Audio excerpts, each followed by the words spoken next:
now we're ready for the Unit 5 test review. Now remember, don't try the test until after you've done all the assignments first, gotten all your questions taken care of, and then I want you to watch this review video and make sure that you understand that the kinds of questions you're going to see now are the types of problems that you're going to see on the test. That way there's no surprises. So this should really help you out here. All right, now the first couple of examples, I'm writing these fractions as decimals. Okay, so that means I'm going to have to divide. I'm going to have to divide the denominator into the numerator. So I'm going to do a little work here. I'm going to put the 1 right there. Now, since 6 is going to go into 1, well, we know 6 doesn't divide into 1. I'm going to have to add a decimal point and maybe a few zeros here, see what's going on. If I put too many zeros, I can erase them later. No big deal. Decimal point goes straight up. 6 doesn't go into 1, but 6 goes into 10 one time. 1 times 6 is 6. Subtract 4, bring down the 0. 6 goes into 46 times. 6 times 6 is 36. Subtract 4 again. That's weird. Bring down another 0. 6 goes into 46 times. Yeah, that's right, 36. Uh-oh, I see a pattern here. This is going to continue. The 6's, not the 1, the 6's are going to continue to repeat. So here's how I'm going to write my answer. 0.16, and I'm going to put the bar above the 6 only. Above the 6 only, not above both, just above the 6, because only the 6 is repeating. Repeating decimal. Remember, fractions, when changed into decimals, are either going to terminate or they're going to repeat. This one repeats. This one over here, same process. 11 goes into 7. Almost messed that one up. 11 goes into 7. Okay, oh, I'm smearing it bad, my goodness. 11 goes into 7. Well, I'm going to add a decimal point and some zeros here. Put the decimal point straight up. 11 doesn't divide into 7, but it goes into 76 times. 6 times 11 is 66. I'm going to subtract. That's a 4, bring down the 0. 11 goes into 43 times. 33. Subtract 7, bring down the 0. I've seen this guy before. Uh-oh. I think another pattern's developing here. 11 goes into 76 times. That's 66. Subtract. There's another 4. Yep, looks like this is going to continue to repeat. One more time just to play it safe. 3 there. Yes, I can see the pattern. The 6 and the 3, both digits are repeating this time. So when I write my answer out, 0.63, the line goes above both digits this time. Because both digits are repeating, not just the 3, not just the 6. All right, look at the second example. It says compare with a greater than, less than, or an equal to 1.6 and 1.6 repeating. Well, remember what 1.6 repeating means. It means 1.666666666 and so on, right? This has 6/10, this has 6/10. This has 0 hundredths, this has 6 hundredths, this has more hundreds. Therefore, this number is bigger, I will need a less than. They look very similar because they have the 1.6, but the little line above the 6, the vinculum above the 6 there, means it keeps on going. All right, next one up. Consider the statement, the sum of any the sum of any number in 2 is an odd number. The sum of any number in 2 is an odd number. Write an equation that shows that this is not always true. Now, I know that sometimes when you add 2 to a number, you get an odd number, like 5 plus 2 is 7, and that's odd. But can I think of an equation that shows that this isn't going to be always true? Well, how about 4 plus 2, where I have this as my number? Do I get an odd number? No, I get 6, an even number. So that would be a good example to show that it's not true. All right, then I have 4 examples in a row where it says to simplify. And here I'm subtracting. Notice my fractions already have common denominators. You gotta love that. So in this case, I am subtracting the numerators. 2 minus 7. I'm not crazy about 2 minus 7. I'm going to change that to adding the opposite. 2 plus negative 7, which is negative 5 all over 5, better known as negative 1, because that simplifies. 5 divides top and bottom, right? So the first one here is negative 1. The next one, look at those common denominators. You gotta like that. 6x over 11 minus 2x over 11. You subtract the numerators. Now here's 6x minus 2x.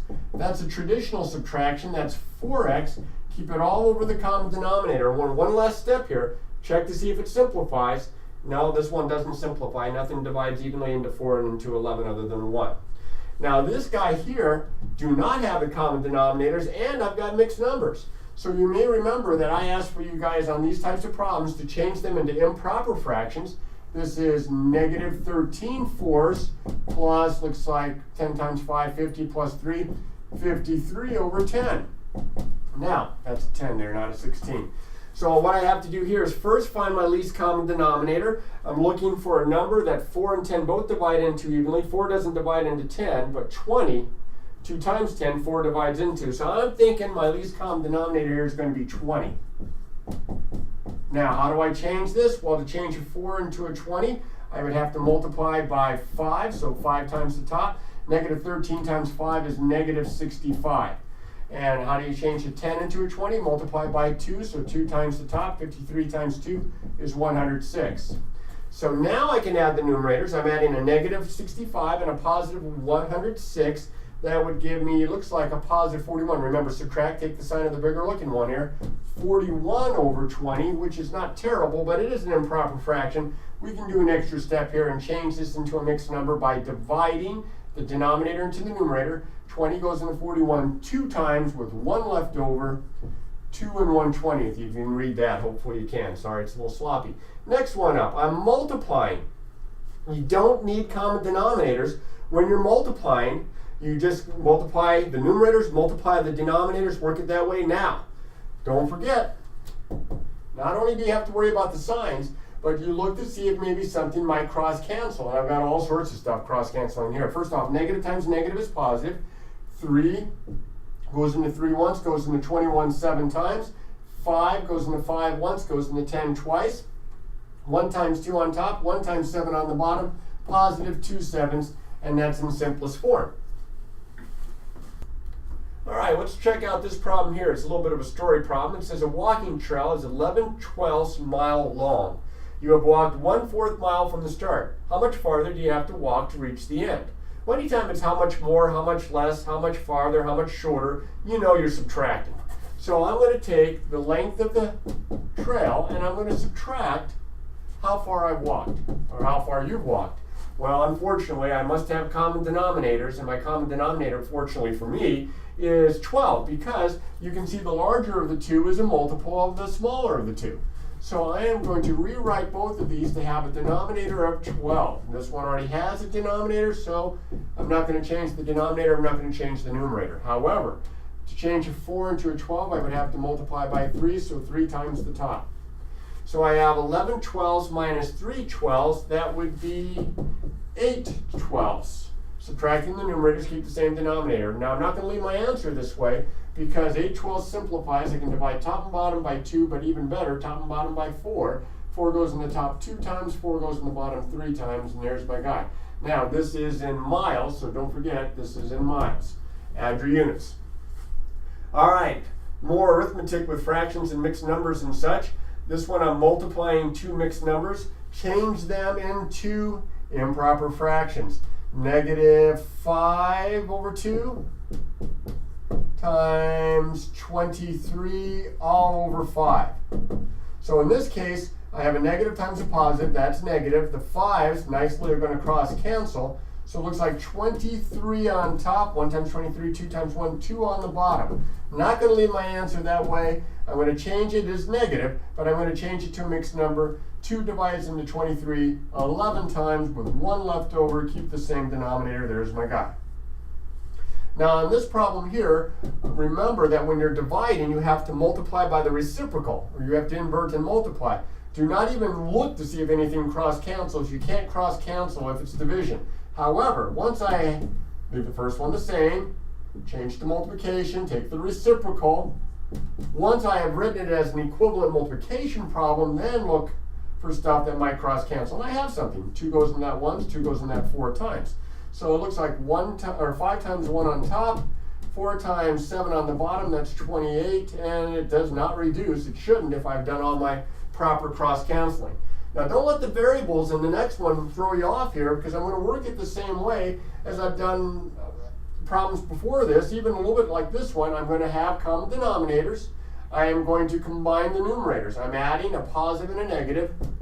So you subtract, take the sign of the bigger. 16t plus a negative 2t is 14t, and that's all over 21.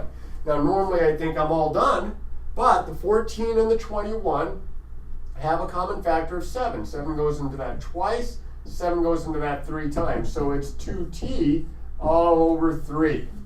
Now I saved a really good one here for you. Look at this. I have a negative times a negative. I know that's positive. It's already a multiplication problem. I'm looking to see if anything might cross cancel a little bit here. This 3 with 3 out of the 12 leaves a 4. So look what I have now. Up top, it's negative times negative, positive. I got that. It's x squared times 4, and there's an x there. I have an x squared here. I have an x, which is like x to the first here. I'm going to multiply. I'm going to add the exponents. I'm going to get x to the third. 4x to the third in my numerator. In my denominator, a little simpler. 1 times 5 is 5. It does not go any further than that. It doesn't simplify. Now, I'm going to offset that difficult problem with an easy one. It says, what is the reciprocal of negative 10? Remember, the reciprocal, or the multiplicative inverse, is where you kind of just flip the fraction around. But the fraction, well, it's not there. It's not written as a fraction. But I am going to write negative 10 as negative 10 over 1. Now it's a fraction. And I'm going to flip it, and I'm going to get negative 1/10 as my reciprocal. Let's finish this off with solving some equations and inequalities that have fractions and decimals and such. You may remember from a previous lesson when we had an equation that had a fraction, a single fraction times the variable. The best approach to this would be to multiply by the reciprocal of this fraction. See, this fraction is times x, and to undo multiplication, the inverse is to divide, but we're dividing by a fraction, so we're going to multiply by the reciprocal. So the reciprocal of negative 3 over 4 is negative 4 over 3. I'm going to multiply both sides by negative 4 over 3. Now these are reciprocals. The product of reciprocals is 1. That's why I've done all this. So all this just becomes 1x, or x. Now over here I have a negative times a positive. So I know it's negative, and you may remember the little trick. Take the denominator, divide it into the whole number here. It goes in 8 times, and then multiply that times the numerator, and I'm going to get negative 32. Now the next one, it has 3 fractions in it. I'm going to multiply both sides by my LCD to eliminate the fractions and solve the remaining equation where I'm working with just integers. So my LCD, since 2 of these are 6 and 6 is a multiple of 2, is 6. I'm going to multiply both sides by 6. That was convenient.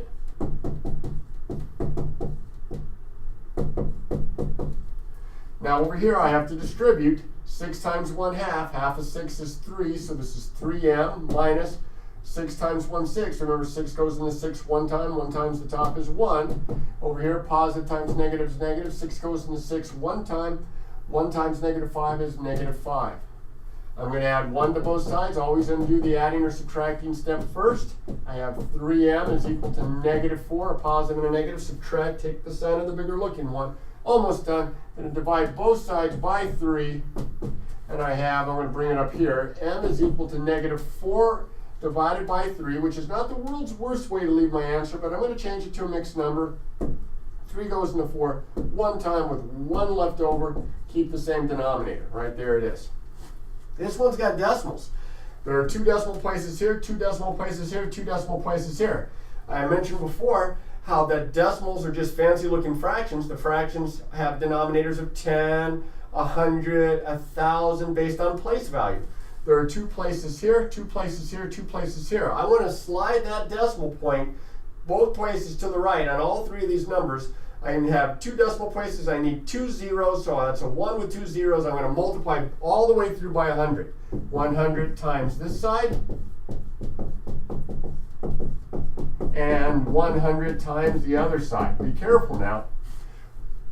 Multiply by 100, slides it 2 places. That gives me 5x. The x comes along, plus 100 times 0.24 slides it to 24, and then 100 times 0.49 slides it to 49. Now I'm going to finish this one off. I'm going to subtract 24 from both sides. And I have 5x is equal to, looks like 25. Isn't this nice? It's even going to come out evenly. At least to an integer, not an even integer. X is equal to 5. Last example over here, this has fractions again. I'm going to work it a lot like I did example B, but it's an inequality. My least common denominator here is 4, right? 4 is a multiple of 2. So I'm going to multiply both sides by a positive 4. Now, if I'm multiplying by a positive, I'm going to leave the inequality sign the same. Now a little distributing here. 4 times 1/4 x, 4 goes in 4 once, 1 times 1 is 1, so this is 1x, plus 4 times 1/2, half of 4 is 2, oops, almost messed up, and then over here, if it'll help, put it over 1 like that and cross cancel, and I get a 3. I have x plus 2 is greater than or equal to 3. You can see how simple this is going to be now. Subtract 2 from both sides, and I get x is greater than or equal to 1. Now, before you take the test, I want to make sure that you have had all your questions answered for you, that you look through this, but most of all, that you remember to practice, practice, practice.